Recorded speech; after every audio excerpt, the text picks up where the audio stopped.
श्रीमद्भागवत चतुर्थस्कंध ऊनविंश अध्याय। मैत्रेय उवाच। एमन्ते पृथुराजा बोले सुतमागधे एकतुले। भविष्ये कले जेते स्तुति शुणि सानन्दे नरपति। आत्मार गुण कर्म शुणि संतोष मने नृपमणि। वांछित सर्वसुख देला अनेक मते मान्य कला।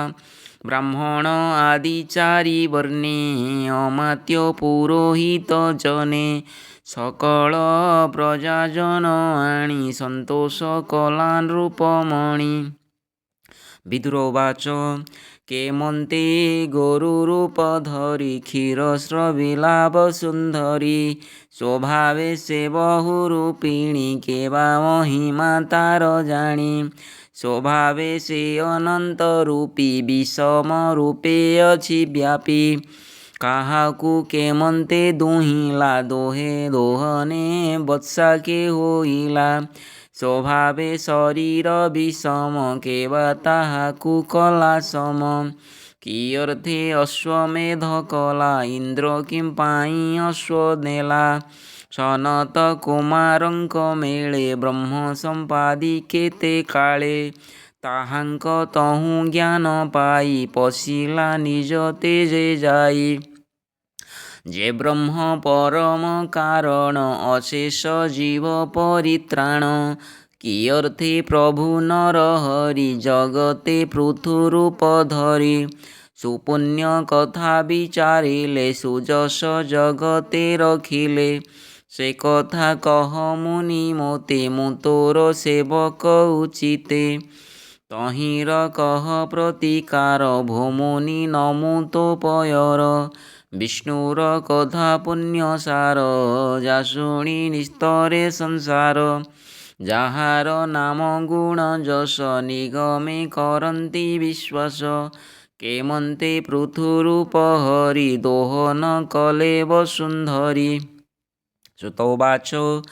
एमन्त विदुर वचने मैत्रेय शुणितो समने। प्रशंसी विदुर वचन कहे पराशर नंदन। मैत्रेयोवाच। शुण विदुर एक मने पृथुकु मिली विप्रजने। जन परजा एक मेले आनंदे अभिषेक कले। सकले मिली एक दिने मिलिले पृथु सन्निधाने। बोलन्ति शिरे कर देई क्षुधारे कंपे आंभ देहि। क्षुधा अनल दहे मने वृक्ष क्रोधरे अग्निजह्ने। एथकु कर तु कारण तो पादे पशिलु शरण। क्षुधा न सहे आंभ देह भोनात अन्नदान दिय। क्षुधा हरई आंभ प्राण भोदेव कर परित्राण। अन्न नथिले प्रजा नाही प्राण नथिले पिंड काहि। जीव नथिले प्रजा नाही प्रजा नथिले राजा काहि।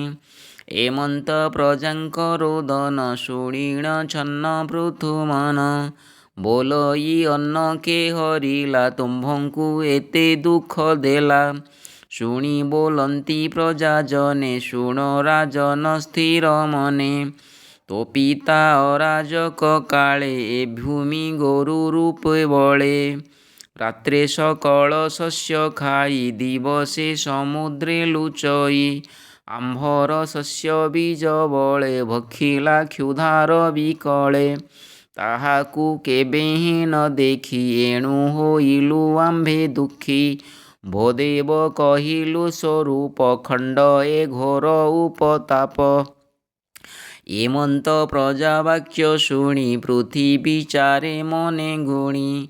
भूमि की मने ध्यान करी निज कोदंड करे धरी।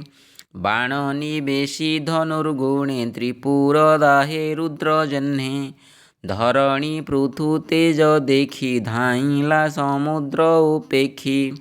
भये चाहई दश दिशे मृग जे सने व्याध त्रासे। पृथु धामई कोप मने रोषित अरुण लोचने। ସରସନ୍ଧାନ ଧନୁ କରେ ଭୂମିକମ୍ପଇ ପାଦ ଭରେ। ଯେଣେ ପଳାଏ ବସୁନ୍ଧରୀ ପୃଥୁ ଧାମଇ କୋପ ଭରି। ଦିଗ ବିଦିଗ ଭୂମି ଶୂନ୍ୟେ ପ୍ରତାପେ ମିଳିଲେ ଗଗନେ। ପୃଷ୍ଠେ ଚାହାନ୍ତେ ପୃଥୁ ଦେଖେ କେବା ଅବନି ପ୍ରାଣ ରଖେ। ଦେବୀ ଲଭିଲା ତ୍ରାସ ମନେ ମୃତ୍ୟୁର ଭୟେ ପ୍ରାଣୀ ଜହ୍ନେ। ଚଳି ନ ପାରି ଦୁଃଖ ମନେ ମିଳିଲା ପୃଥୁ ସନ୍ନିଧାନେ। ଭୟେ କମ୍ପଇ ବସୁନ୍ଧରୀ ପୃଥୁ ଚରଣେ ନମସ୍କରି।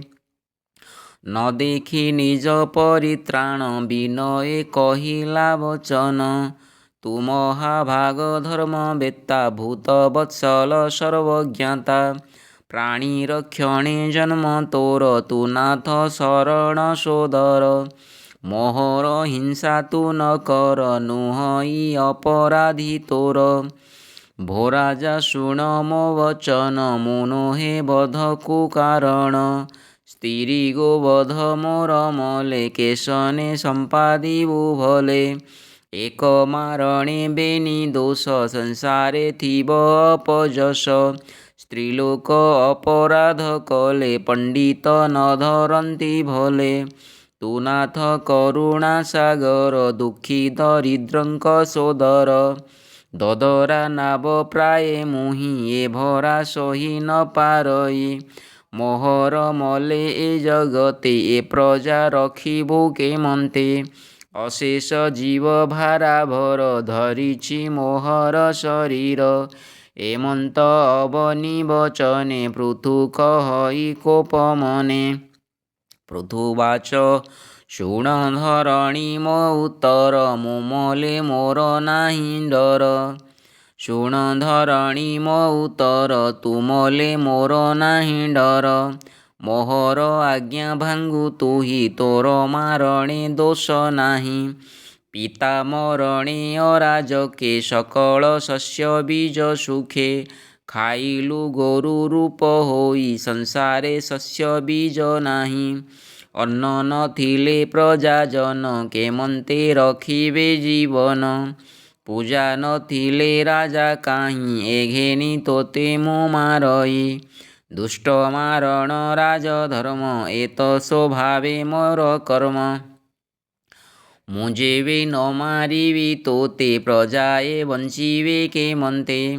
ବିଧାତା ସୃଷ୍ଟି କଲା ଯେତେ ଅନ୍ନ ଜୀବନ ରକ୍ଷା ଅର୍ଥେ। ସେ ଶସ୍ୟ ଗୋରୁ ରୂପେ ଖାଇ ଏବେ ନ ଦେଉ କାହିଁ ପାଇଁ। ତୁ ମନ୍ଦ ବୁଦ୍ଧି ଦୁରାଶୟ ମାୟାଭି ଆଣେ ବହୁ ଦେହ। ଅବଜ୍ଞା କଲୁ ଯେଣୁ ମୋତେ ତେଣୁ ଦଣ୍ଡିବି ଆଜି ତୋତେ।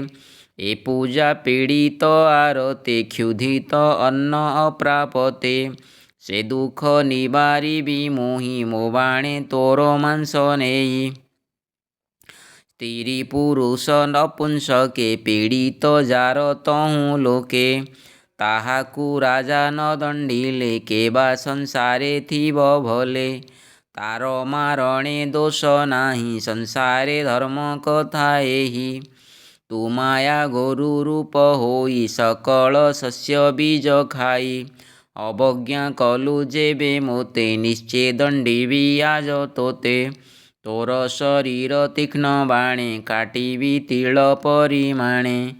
ବାଣେ ତୋହର ପ୍ରାଣ ହରି ମୁଁ ଏବେ ଆତ୍ମଯୋଗ କରି। ବିସ୍ତାରି ମୋହର ଶରୀରେ ଏ ପ୍ରଜା ରଖିବି ନିର୍ଭରେ। ମୈତ୍ରେୟ ଉବାଚ ଏମନ୍ତ କହୁଁ ମହାକୋପେ ପୃଥିବୀ ମିଳିଲା ସମୀପେ। ଏମନ୍ତ ପୃଥୁ ରୂପ ଚାହିଁ ଭୟେ କମ୍ପଇ ତାର ଦେହି। ପୃଥୁ ଚରଣେ ଶିର ଦେଇ ବୋଲଇ ଅଶ୍ରୁମୁଖୀ ହୋଇ। ପୃଥିବୀ ଉବାଚ ନମସ୍ତେ ପରମ ପୁରୁଷ ଗୁଣ ପ୍ରକାଶେ ତୋର ଦୃଶ୍ୟ। ନିଜ ମାୟାରେ ଛନ୍ନ ହୋଇ ସଂସାର ହିତେ ବହୁ ଦେହି।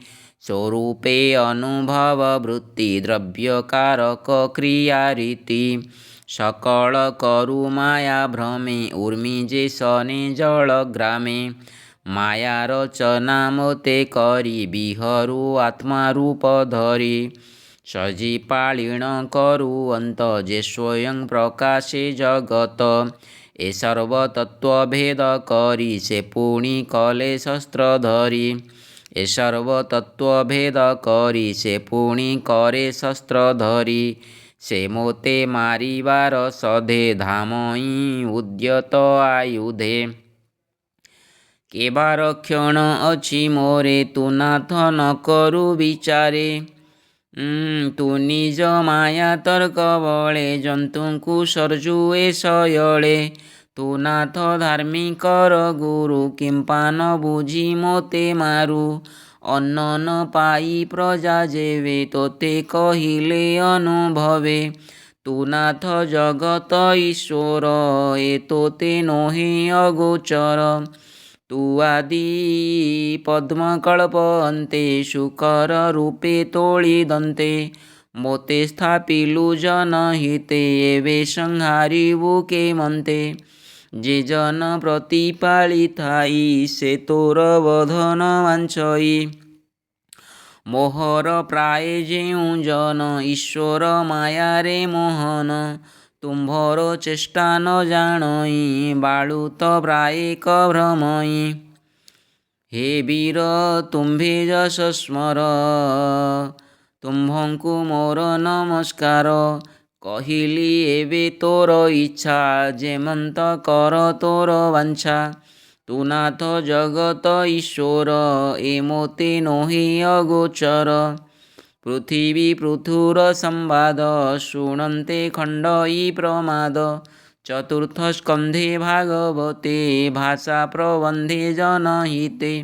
श्रुतिवदने शुणि भणि भव संसारुतरे प्राणि बोलई विप्र जगन्नाथ सुजनहिते भागवत इति श्रीमद्भागवते महापुराणे पारमहंस्यां संहितायां चतुर्थस्कन्धे पृथुविजये धरित्रा निग्रहो नाम ऊनविंशोऽध्यायः।